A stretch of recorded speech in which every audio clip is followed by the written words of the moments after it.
আজকে আমি আলোচনা করব ঊনবিংশ শতকের গীতি কবিতা দেবেন্দ্রনাথ সেনের অদ্ভুত অভিসার। এই কবিতাটি গোলাপগুচ্ছ কাব্যগ্রন্থ থেকে নেওয়া।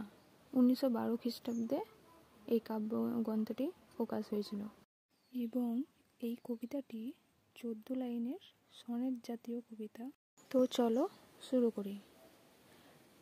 মাধবের মন্ত্রসিদ্ধ মোহন মুরালি ধ্বনিল রাধার চিত্ত নিকুঞ্জ মোহনে। অর্থাৎ কৃষ্ণের মন্ত্রযুক্ত বাঁশির সুর শুনে রাধার মন নিকুঞ্জ মোহনে, যেখানে কৃষ্ণ আছে সেই বনে। তারপরে অমনি রাধার আত্মা দ্রুত গেল চলি শ্যামতীর্থে শ্যামাঙ্গিনী যমুনা সদনে।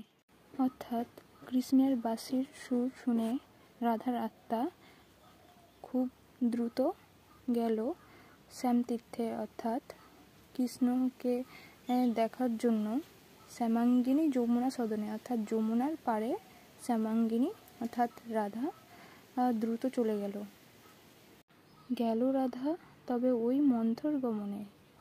মঞ্জুল বকুল কুঞ্জে কে যাইগো চলি, অকুল দুকুল ম্লান কুন্তল কাচলি ঘুম যেন লেগে আছে নিঝুম লোচনে। অর্থাৎ রাধা সেই মন্থর গমনে চলে গেল মঞ্জুল বকুল কুঞ্জে, যেখানে বকুল ফুল ফুটে আছে সেই বনে। অর্থাৎ রাধা বকুল বনে চলে যাচ্ছে এবং রাধার চোখে যেন ঘুম লেগে আছে এবং সে বুঝতে পারছে না যে তার গায়ের কাপড় এলোমেলো হয়ে গেছে।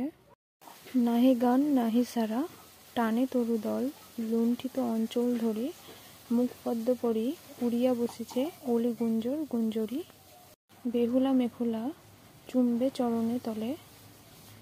অর্থাৎ রাধিকার কোনো জ্ঞান নেই, সারা নেই, তরুদল তার পায়ে কাপড়টি লতা পাতাতে জড়িয়ে গেছে, মধুমাছিগুলো উড়ে বসছে এবং রাধিকার পদ্মের মতন মুখে অলি গুঞ্জরি গুঞ্জরি অর্থাৎ, এবং বেহুলা মেখলা চুম্বে চরণের তল অর্থাৎ পায়ের তলের তার তোড়াটি পায়ের তলে লুটিয়ে যাচ্ছে।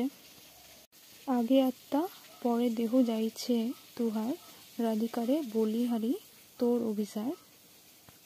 দেবেন্দ্রনাথ সেন জানিয়েছেন যে রাধার দেহের আগে তার আত্মা শ্যাম দর্শন